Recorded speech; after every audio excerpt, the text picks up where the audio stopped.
приятели! Добре дошли в моя канал! Аз се казвам Цветелина и да, днешната тема на това видео ще бъде клюка на Селена Гомес. Тази клюка за Селена Гомес не е толкова голяма, за Селена Гомес. Тази клюка я намерих в едно списание. Има и клюки за Джастин Бибър, за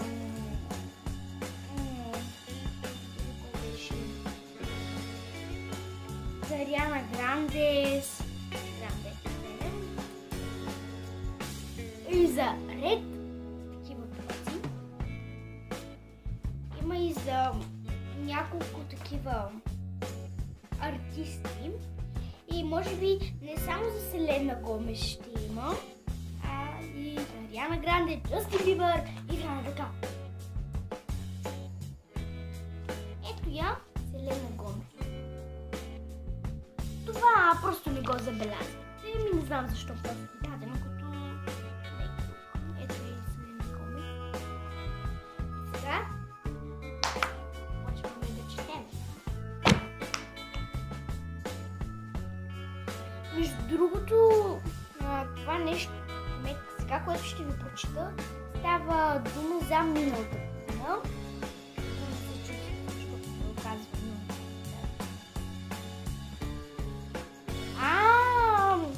усещам вече за какво е това. Това е за Селена Гомес. Тя носеше брекети и ето тук пише.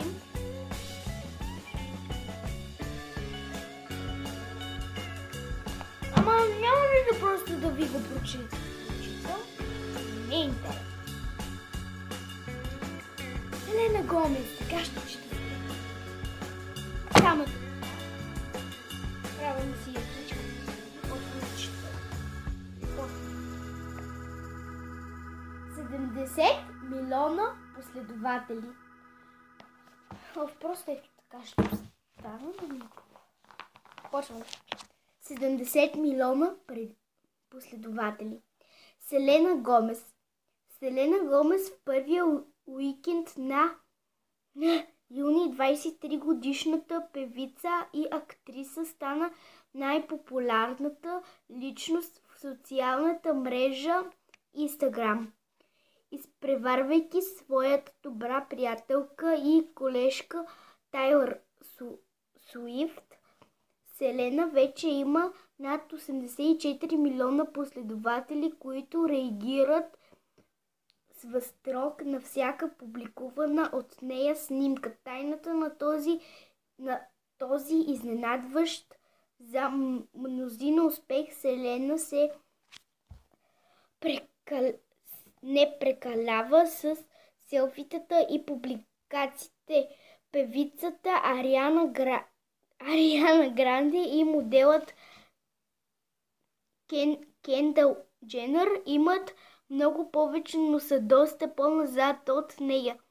И се старае всяка от тях да е на ниво, да имат статута на събитие. Мисля, че малко беше интересно, има и още малко. Има и малко и за Джастин Бибър да прочитам. Сега в първото куплече, сега го прочита. Те са само два куплечета. Почвам втория. Има и за футболист. Да, почвам второто куплече. Заедно